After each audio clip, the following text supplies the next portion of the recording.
ભરૂચ જિલ્લાના લુવારા તેમજ આજુબાજુના ગ્રામજનો દ્વારા કલેક્ટરને આવેદનપત્ર પાઠવી વરસાદી પાણીના નિકાલનો પ્રશ્નનું નિરાકરણ લાવવાની માંગણી કરાઈ હતી। ભરૂચના લુવારા ગ્રામજનો દ્વારા કલેક્ટરને આવેદનપત્ર પાઠવવામાં આવ્યું, જેમાં જણાવ્યા અનુસાર લુવારા તથા વગુસણા ગામમાં પ્રવેશદ્વાર તથા ગામની સીમની આજુબાજુ વર્ષો જૂની જુદી જુદી કાંસો આવેલી હતી અને આ કાંસો ખૂબ લંબાઈ તથા પહોળી હતી। આ જુદી જુદી કાંસો મારફતે વરસાદી પાણી તથા આજુબાજુના ખેતરોનું પાણી, આજુબાજુના ગામની સીમોનું પાણી આ કાંસો મારફતે ખૂબ સરળતાથી વહી જતું હતું। હું રહેવાસી લુવારા મોહસિન આદમ પોચા આજ 26/12/24 ના રોજ કલેક્ટર સાહેબ ભરૂચશ્રીને આવેદનપત્ર આપવા આવેલા છે।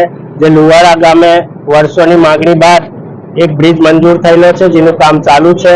લુવારા ગામ 4 ગામોનું પાણી વરસાદી પાણીનો જે નિકાલ થતો હતો 20-20 ફૂટની જે જૂની ગટેરો છે, વર્ષો જૂની ગટેરો છે, તે હાલ પૂરતી બંધ જણાઈ રહેલી છે। એ ગટેરોનો અમને નિકાલ કરી આપવા અમે કલેક્ટર સાહેબશ્રીને આવેદનપત્ર આપવા આવેલા છે। ખેડૂતો, પંચાયત બોડી, વગુસરા, ઉમરા લુવારાનું પાણી લુવારા થઈને જતું હોય તો હાઈવે પર જે 20 ફૂટની કાંસ હતી વરસાદી સરકારી જગ્યામાં જ હતી, એ જગ્યા બી કવર કરીને NH ઇન્ટરનેશનલ ઓથોરિટી જે બ્રિજ બનાવી રહેલી છે તે બ્રિજની ઉપર એ ટાંકી દીધેલી છે, જેની કોઈ જોગવાઈ નથી, કોઈ વ્યવસ્થા નથી।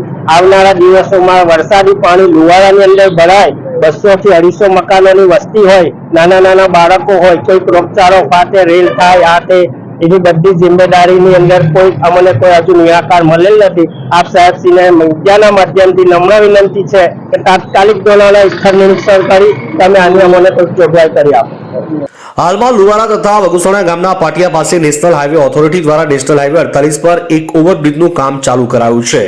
આ ઓથોરિટી દ્વારા લુવારા તથા વગુસણા ગામમાંથી પસાર થતી કાંસોના પાણીના નિકાલની કોઈપણ રીતે વ્યવસ્થા કરવામાં નથી આવી તેવા આક્ષેપો કર્યા, જેના કારણે ભવિષ્યમાં વરસાદી પાણી તથા ખેતરોનું જમા પાણીનો નિકાલ થતો બંધ થઈ શકે એવી સંભાવના વ્યક્ત કરાઈ, ત્યારે આ સમસ્યાના નિરાકરણની માંગ કરવામાં આવી છે। માંચથી મોહસિન કારાનો રિપોર્ટ। TV92 ગુજરાતનું આવાજ।